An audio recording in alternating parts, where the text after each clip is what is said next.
Enorme promessa no Corinthians tem chamado bastante atenção. Tudo sobre o Corinthians e o planejamento para 2026. Esse planejamento inclui Dorival Júnior, as últimas no mercado, bastidores, finanças e Rafael Guanais fazendo um trabalho espetacular no Mirassol. Fala aí pessoal, sou Jorge Nicola, bem-vindos a mais um vídeo do canal. Sempre bom ter vocês por aqui, sem perder tempo, pedir para deixar like, se inscrever no canal e ativar as notificações. Assim, bora pro giro de notícias.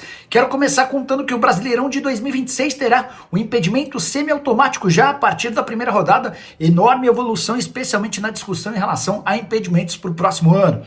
Hora de falar sobre o Mirassol, mas especificamente de Rafael Guanais, técnico de 44 anos que tem deitado e rolado com a camisa do Mirassol. O time tem a segunda menor folha salarial da Série A, 4 milhões de reais por mês, valor que inclui elenco e comissão técnica. Pois bem, mesmo com uma cifra tão baixa, o Mirassol acaba de fazer mais um feito. É o único time paulista a vencer o Palmeiras nessa edição do Campeonato Brasileiro. Desde que ele assumiu o Mirassol, são 32 jogos com 16 vitórias, quarta melhor campanha do Campeonato Nacional. Todo mundo imaginava o Mirassol brigando contra o rebaixamento e a realidade é completamente diferente. O Mirassol vai disputar a Libertadores da América, ao que tudo indica, já direto na fase de grupos da próxima temporada. Só antes de mudar de assunto, contar que o Rafael Guanais chegou a passar pelo Atlético Goianiense sem grande sucesso nessa atual temporada, havia feito bom trabalho pelo Operário do Paraná, e antes disso foi auxiliar técnico do Cruzeiro em 2022, teve 15 anos como treinador e passou também pelo Atlético Paranaense nas categorias de base. Hora de falar sobre o Corinthians, que perdeu mais uma derrota por 1-0 para o Ceará em plena Neoquímica Arena. O resultado fez com que o Timão despencasse para o 13º lugar. Foi a quinta derrota com o mandante no Campeonato Brasileiro dessa temporada, algo inédito. O Corinthians nunca havia perdido tantas vezes dentro de casa numa edição do Campeonato Brasileiro, desde que a Neoquímica Arena foi inaugurada. Muitas críticas ao trabalho do técnico Dorival Júnior e também a jogadores. O próprio Memphis Depay, em suas redes sociais, se desculpou pela má atuação. Queria destacar o futuro de Dorival Júnior, muita gente pedindo a cabeça do técnico, e o Fabinho Soldado foi na contramão, afirmando o seguinte, abre aspas, fantástico o trabalho do Dorival, a avaliação que eu faço dele é extraordinária. Confesso que a frase soa, para mim, super esquisita. Gostaria que você usasse o espaço para comentário, para dizer se você acha fantástico e extraordinário o trabalho do Dorival até aqui no Corinthians. Repetindo, 13ª colocação, cada vez mais distante da briga por vaga em Libertadores da América. O Timão tem pela frente, como tema mais importante, a disputa da Copa do Brasil, semifinais a partir de 10 de dezembro. O Fabinho ainda completou financeiramente, nem cabe ficar fazendo troca de técnico. Existe a parte técnica, os jogadores precisam conhecer mais o trabalho do treinador. Estou muito tranquilo com o Dorival. Bom, se o Dorival, que está há meses, ainda não conseguiu implantar seu estilo de jogo com atletas, acho que há muita coisa a ser melhorada. De qualquer forma, só registrar que Rodrigo Garro levou o 3º cartão amarelo aos 51 minutos do segundo tempo no jogo contra o Ceará e será mais uma vez desfalque do Corinthians contra o São Paulo. Os times se enfrentam na volta da data FIFA e pelo 6º clássico que poderia disputar contra o São Paulo, o Garro só esteve em campo em 2 deles. Existe a possibilidade também de Memphis Depay não estar à disposição, até porque vai servir a seleção do seu país e o Memphis não costuma gostar de voltar da data FIFA e já entrar em campo, como pode acontecer contra o Tricolor. E o Corinthians tem excelentes perspectivas em relação a Dieguinho, atacante de só 18 anos de idade, super badalado internamente. Presidente Osmar Stabile, diretoria de futebol e especialmente a comissão técnica entendem que estão diante de alguém com muita capacidade de virar um enorme jogador. Primeiro pelo Corinthians, depois garantindo uma excelente venda. Atleta que havia disputado a Copa São Paulo de Juniores com apenas 17 anos no início dessa temporada. Em abril, fez sua estreia no time principal. E nesse final de semana contra o Ceará foi titular e deixou excelente impressão. Para mim foi inclusive o melhor em campo num Corinthians que tinha outros jogadores muito mais badalados. Dieguinho, que recentemente teve seu contrato renovado, passou a ganhar 55 mil reais mensais, até para que a sua multa fosse elevada para quase 110 milhões de reais. Contrato que só se encerra em dezembro de 2029, multa para o exterior de 100 milhões milhões de euros. Queria destacar o papel do Chicão e do Batata no processo de formação desse atleta ao longo da temporada do Sub-17 para o Sub-20. Eles perceberam o talento do Dieguinho e apressaram a promoção dele para o time Sub-20. A excelente temporada dele com 28 jogos, 5 gols e 2 assistências acabou lhe valendo uma promoção para o time principal. Você gostou do Dieguinho? Já usa espaço para comentário para registrar a sua opinião sobre o tema, beleza? Quero falar agora sobre o Corinthians, o que há de verdade na história de que o Timão terá um novo diretor de futebol estatutário.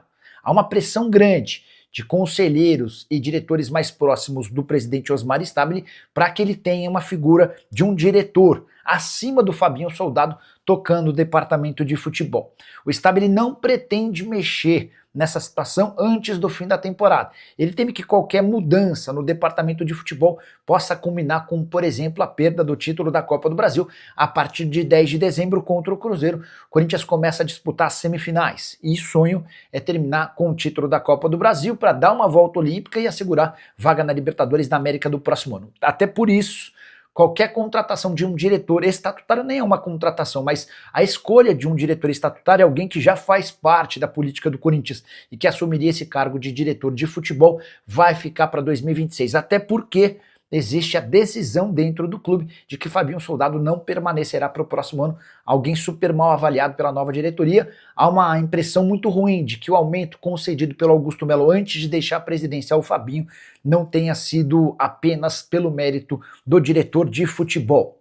Importante registrar também que o Osmar Stabile já conta com um comitê de futebol que o ajuda nas principais decisões e dá para contar também que o Fran Papaiordano é alguém com voz super ativa dentro desse comitê. Se tivesse que haver a escolha de um diretor estatutário de futebol, a tendência é que esse nome seria do Fran. Existe rachadinha no Corinthians? Segundo o metaleiro, ex-presidente da Gaviões da Fiel, sim. O metaleiro, em entrevista ao Alambrado Alvinegro, afirmou que Fabinho Soldado e Augusto Melo dividem os salários do atual executivo de futebol do Timão. A frase é a seguinte, abre aspas, o clube é cheio de rachadinha.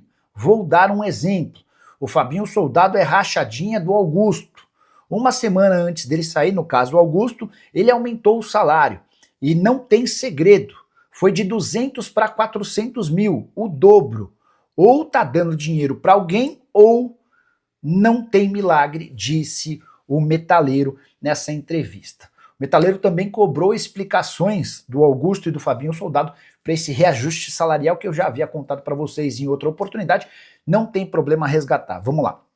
O Fabinho Soldado era gerente de futebol no Flamengo e ganhava na casa dos 25 mil reais mensais. Ele chega ao Corinthians para ganhar 250 mil reais. E no mês de março, em meio a todo o processo de impeachment, o Augusto sobe o salário do Fabinho Soldado para 370 mil reais mensais. Com um aditivo que, se permanecer para o próximo ano, o Fabinho passa a ganhar 430 mil por mês. Importante registrar que o Fabinho alega ter recebido tal reajuste porque era alvo de alguns outros clubes de futebol no Brasil. O Augusto ainda não se posicionou sobre esse aumento bastante grande do salário do executivo de futebol. Nessa mesma entrevista, o metaleiro ainda afirmou que não tem trabalho bom nenhum do Fabinho Soldado, e aí o metaleiro lembra que o contrato do Memphis Depay, de 6 milhões de reais por mês para o Corinthians, é mais uma obra do Fabinho Soldado. Antes de mudar de assunto, só registrar que o metaleiro afirmou é falado com enorme frequência por gente da nova diretoria.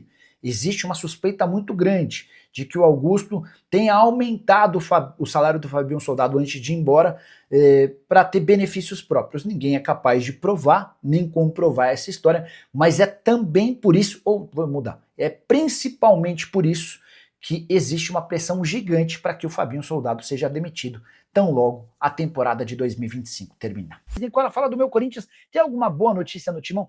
O Adriano, cara, eu juro que eu gostaria, mas é uma notícia pior que a outra, cara. Ontem surgiu a história de que o Corinthians deve 23 milhões de reais ao Memphis Depay e não mais 18, né? E esse aumento tem a ver com uma série de coisas malucas que o contrato do Memphis oferece ao jogador. Tem luvas, que é o prêmio pela assinatura do contrato, tem prêmio atrasado do Campeonato Paulista, tem bônus por jogos, tem bônus por participação em gol, tem direito de imagem, são 23 milhões de reais. Mas a última notícia do dia, que também é ruim, e eu juro que eu vou tentar trazer alguma notícia boa para vocês, diz respeito ao fim do prazo para que o Corinthians se acertasse com o Matias Rojas. Você vai lembrar que o Corinthians foi condenado por dever dinheiro ao Matias... Peraí. O Matias Rojas rescindiu o contrato no Corinthians, né? O Corinthians tinha prometido fazer uma quitação de uma dívida, o Augusto prometeu. Não fez, o Matias Rojas recorreu à FIFA, conseguiu, através de uma liminar, a rescisão do contrato, depois entrou na justiça, na FIFA, ganhou em primeira instância, ganhou em segunda instância. E 45 dias atrás, a Corte Arbitral do Esporte concedeu um período de 1 mês e meio para que o Corinthians conseguisse se acertar para o pagamento de mais ou menos 42, 43, 44 milhões de reais. Passaram os 45 dias e Matias Rojas e Corinthians não se acertaram. O GE chegou a publicar que não há preocupação no Corinthians em relação a um transfer ban, que o Matias Rojas está muito disposto a aceitar algum acordo. Pessoal, se em 45 dias os caras não chegaram a um acordo, você acha que eles vão chegar quando? Então agora é natural que o Matias Rojas comunique à FIFA que não houve acordo e a FIFA, a qualquer momento, puna o Corinthians com mais um transfer ban. Então é o segundo transfer ban consecutivo que o Timão está levando, tá bom? Para falar sobre o Corinthians, informação importante. Juca Kfouri afirma que o Timão negocia com a Caixa pelos name rights da Neoquímica Arena. Você sabe, o Corinthians tem uma dívida de mais ou menos 700 milhões de reais referente ao financiamento do estádio com a Caixa Econômica Federal. Esse acordo pelos name rights do estádio poderiam fazer com que essa dívida deixasse de existir ou fosse praticamente finalizada, acabada. Vai depender do tempo de contrato e do valor acertado entre as partes. O que se sabe é que o Corinthians busca um novo parceiro para os name rights e essa troca da Hypera Pharma, que é dona da Neoquímica, pela Caixa seria um baita trunfo para o Timão, que hoje fatura apenas 15 milhões de reais por temporada com os name rights. A ideia era faturar pelo menos 50 a 60 milhões de reais por ano. Um acordo de 12, 13, 14 anos seria suficiente para que Corinthians e Caixa finalizassem essa dívida referente ao estádio. Só para completar, também de acordo com o Juca Kfouri, não se descarta até a possibilidade de a Caixa, além de adquirir os name rights do estádio, também passar a ser patrocinadora master. Resta saber o quanto o banco estatal está disposto a colocar de dinheiro. A gente sabe que negociações com bancos estatais sempre são mais complicados. Multa para quebra do contrato dos name rights é de 50 milhões de reais. A multa pela quebra do contrato do patrocínio master com a Esportes da Sorte gira na casa dos 30 milhões de reais. E você, o que pensa sobre essa história? Já usa espaço para comentário. Valeu, minha rapaziada, muito obrigado por você assistir nosso canal, assistir o vídeo até aqui. Não esquece de deixar like, maroto, inscreva-se no canal, ativa também o sininho das notificações para ficar por dentro de todas as atualizações do Coringão. Combinado? A gente vai ficando por aqui naquele pique, naquele ritmo. Não esquece também de comprar produtos aí na loja. Valeu, um grande abraço para você, segue para mais, até o próximo vídeo. Vamos que vamos.